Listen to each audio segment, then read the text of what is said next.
Hello friends, all are the study channel में आपका स्वागत है। आज हम जानेंगे स्वर के बारे में और स्वर की परिभाषाएं तथा स्वर कितने प्रकार के होते हैं। स्वर से संबंधित संपूर्ण जानकारियों के बारे में फ्रेंड्स आज हम इस वीडियो में जानेंगे। चलिए वीडियो को स्टार्ट करते हैं। वे वर्ड जिनके उच्चारण में किसी अन्य वर्ड की आवश्यकता नहीं होती है स्वर कहलाते हैं। कहने का अर्थ है ये है फ्रेंड्स कि वे वर्ड जिनके उच्चारण करते समय किसी दूसरे दूसरे वर्ड की सहायता नहीं ली जाती है या आवश्यकता नहीं पड़ती है, उसे क्या कहते हैं? स्वर कहते हैं। उसे क्या कहते हैं फ्रेंड्स? उसे स्वर कहते हैं। ये भी कह सकते हैं स्वतंत्र रूप से उच्चारित होने वाली ध्वनियाँ स्वर कहलाती हैं। देखिए पहले, वे वर्ड जिनके उच्चारण में किसी अन्य वर्ड की आवश्यकता नहीं होती है स्वर कहलाते हैं, या स्वतंत्र रूप से उच्चारित होने वाली ध्वनियाँ स्वर कहलाती हैं। स्वतंत्र रूप से मतलब कहने का अर्थ फ्रेंड्स किसी के दबाव में नहीं, एकदम स्वतंत्र रूप से उच्चारित होने वाली ध्वनियाँ स्वर कहलाती हैं। आइए स्वर के थोड़ा एक और परिभाषा के बारे में समझते हैं, अन्य परिभाषा के बारे में समझते हैं फ्रेंड्स।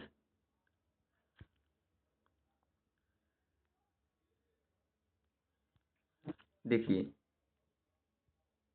एक और परिभाषा के बारे में देखते हैं, जिससे आपको पूरा एकदम बढ़िया से इसकी परिभाषा याद हो जाएगा। वे वर्ड जिनके उच्चारण में फेफड़ों से छोड़े जाने वाली हवा वाग यंत्र के किसी अवयव को स्पर्श किए बिना स्वतंत्र रूप से बाहर निकल जाए स्वर कहलाते हैं। कहने का अर्थ वही है फ्रेंड्स कि जब किसी का मतलब किसी की सहायता न लेना, या किसी भी वाग यंत्र से बिना स्पर्श किए, बिना स्पर्श किए स्वतंत्र रूप से जो बाहर निकल जाती हैं उस क्या कहलाती हैं? स्वर कहलाती है। क्या कहलाती हैं? स्वर कहलाती हैं।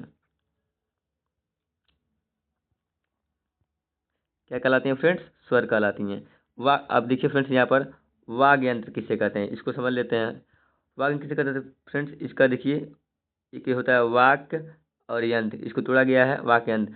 तो वाक का अर्थ होता है वाणी और यंत्र का अर्थ होता है साधन। ठीक, वाक का अर्थ वाणी और साधन। कहने का अर्थ है वाणी का साधन। ठीक, यहाँ देखिए वाणी के साधन क्या क्या हो सकते हैं। किन वाणी के साधन, या वाणी जिसे कहते हैं, जिसे वाणी जबान कहते हैं, बात कहते हैं, इसके साधन क्या हो सकते हैं? इनको पहुँचाने के साधन क्या हो सकते हैं? पहले क्या हो सकते हैं फ्रेंड्स?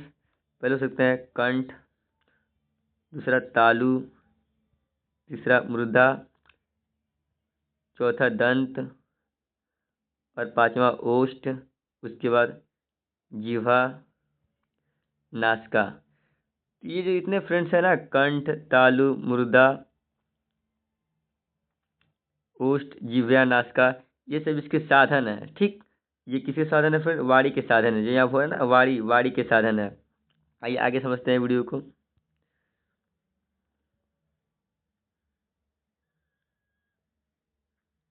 चलिए फ्रेंड्स, अब हम जानेंगे फ्रेंड्स कि स्वर होते कितने हैं। देखिए स्वर कितने होते हैं? 11 स्वर। कितने होते हैं फ्रेंड्स? 11 स्वर होते हैं। ठीक, जिसमें पहला क्या है आपका?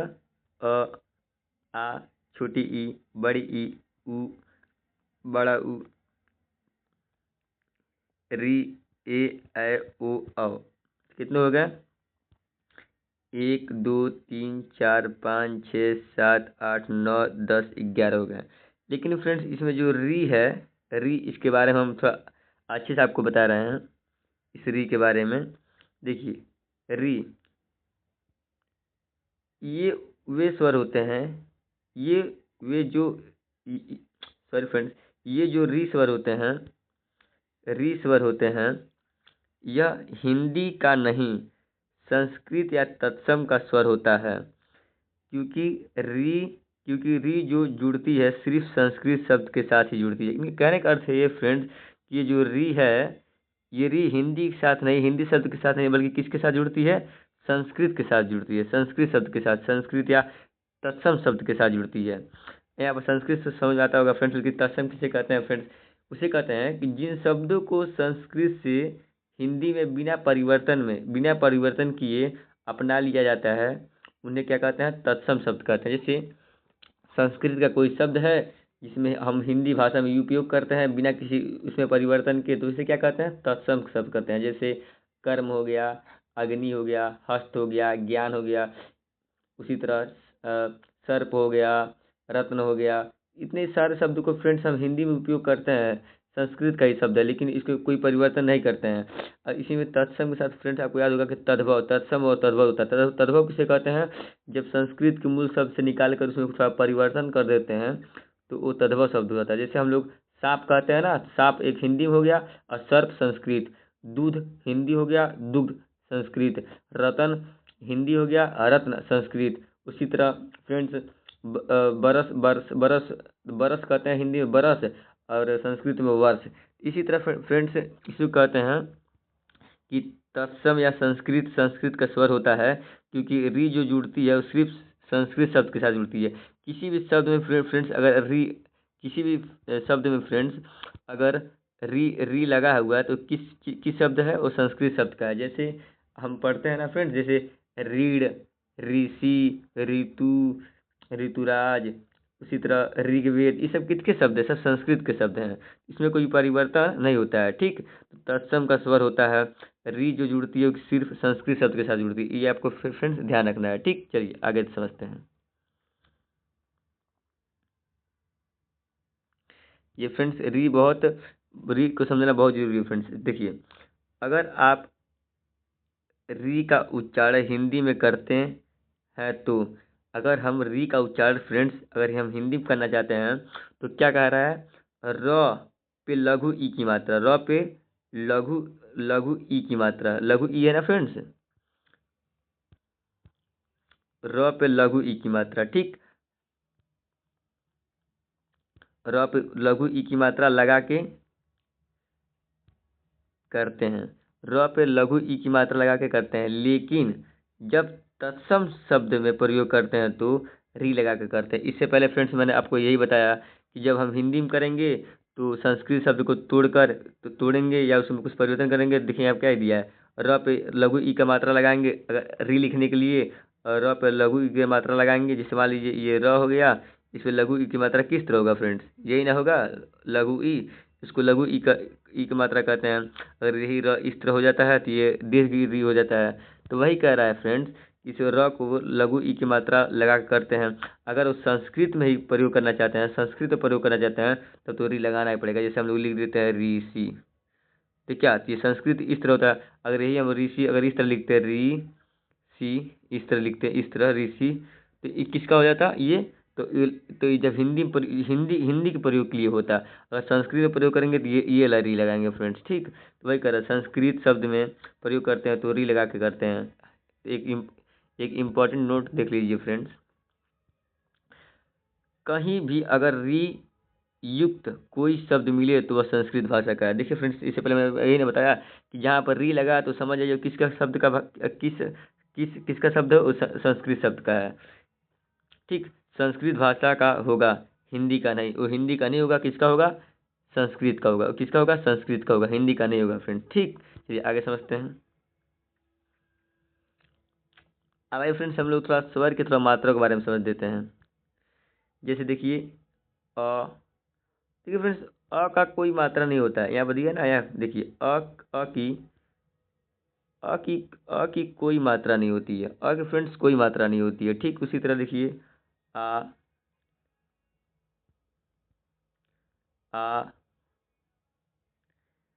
छोटी ई, बड़ी ई, ऊ री, ए ओ औ। ठीक, देखिए आ का क्या होगा? आ का आपका मात्रा क्या हो गया?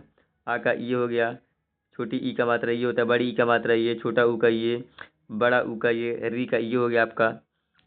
फिर उसी तरह ए का ये, ए का, ओ का, औ का। ठीक, आपने मात्रा समझ लिए। चलिए अब फ्रेंड्स, अब स्वर में हम लोग अ से देखिए फ्रेंड्स, स्वर में हम लोग पढ़ते हैं तो अ से लेके अह तक, अ से लेके अह तक पूरे 13 होते हैं। लेकिन इसमें स्वर कितने बताया गया है? कितना हम लोग स्वर बताए हैं? 11। कितने बताए हैं फ्रेंड्स? 11। लेकिन जो लास्ट में बच रहा हम लोग का जो ये अंक बच रहा है, अंक और अह बच रहा है, ठीक, अंक और अ बच रहा है, तो इसे क्या कहते हैं, इसे इसके बारे में थोड़ा फ्रेंड्स हम लोग जान लेते हैं। देखिए यहाँ पे दिया फ्रेंड्स कि अयोगवाह, इन दोनों शब्द को क्या कहते हैं फ्रेंड्स, इन दोनों शब्द को क्या कहते हैं, अयोगवाह। ये कितने होते हैं, दो होते हैं। अब अयोगवाह का अर्थ क्या होता है, अयोगवाह का अर्थ क्या होता है, तो जिन्हें ना तो स्वर में गिना जाए, जिन्हें ना तो स्वर में गिना जाए, ना ही व्यंजन में गिना जाए, बल्कि वर्ण में गिना जाए। बल्कि किस में गिना जाए फ्रेंड्स, ना ही स्वर में गिना जाए और ना ही व्यंजन में गिना जाए, बल्कि किस में गिना जाए, वर्ण में गिना जाए, वर्ण में गिना जाए, ठीक। उसे क्या कहते हैं, अयोगवाह कहते हैं। आइए आगे थोड़ा समझते हैं। देखिए फ्रेंड्स, एक विशेष नोट देख लीजिए। हिंदी वर्णमाला में वर्णों की संख्या कितनी होती है, हिंदी वर्णमाला में वर्णों की संख्या कितनी होती है फ्रेंड्स, 44 होती है। ये फ्रेंड्स थोड़ा याद याद रखिएगा, हिंदी वर्णमाला में, ठीक, हिंदी वर्णमाला में वर्णों की संख्या कितनी होती है, वर्णों की संख्या कितनी होती है, 44 होती है, ठीक। वर्णों की संख्या जो होती है कितनी होती है, 44 होती है। लेकिन कुल वर्णों की संख्या, कुल वर्णों की संख्या फ्रेंड्स कितनी होती है, 52 होती है। आपको याद रखना है, अगर क्वेश्चन ऐसा पूछ रहा है कि हिंदी वर्णमाला में वर्णों की संख्या बताइए, तो कितना होता है, 44। अगर इस तरह पूछ रहा है कि कुल वर्णों की संख्या बताइए, तो कितने होते हैं फ्रेंड्स, 52 होते हैं, 52, ठीक। चलिए फ्रेंड्स, इसी तरह आपका वीडियो समाप्त होता है। आपको ये भी बता दे रहा हूँ कि देखिए स्वर के कितने भेद होते हैं। स्वर के फ्रेंड्स कहीं 2 कहीं 4 लिखा होता है, जैसे हर्ष स्वर, दीर्घ स्वर, संयुक्त स्वर, प्लुत स्वर, ठीक। तो आपका थोड़ा अब स्वर का ही टॉपिक, लेकिन फ्रेंड्स इसको नेक्स्ट वीडियो हम कवर करवा देंगे। लेकिन आपको स्वर के बारे में फ्रेंड्स हमने संपूर्ण आपको जानकारी बता दी कि स्वर कहते किसे हैं, स्वर की परिभाषा क्या है। स्वर सबसे फ्रेंड्स ये होता है कि फ्रेंड्स ये जानना कि ये री, इससे इससे फ्रेंड्स ज़्यादा कन्फ्यूजन होता है। इसके साथ साथ फ्रेंड्स आपको री से जुड़े बहुत फ्रेंड्स की ये री क्या है, री के बारे में, तो री के बारे में फ्रेंड्स हमने आपको बता दिया। इसी तरह फ्रेंड्स आपका ये वीडियो समाप्त होता है। अगर वीडियो थोड़ा भी आपको हेल्पफुल लगा होगा, थोड़ा भी पसंद आया होगा, तो मेरे इस वीडियो पे अगर नया है तो लाइक जरूर कीजिएगा, मेरे चैनल पर नया है तो सब्सक्राइब जरूर कीजिएगा। तब तक मिलते हैं फ्रेंड्स नए वीडियो में।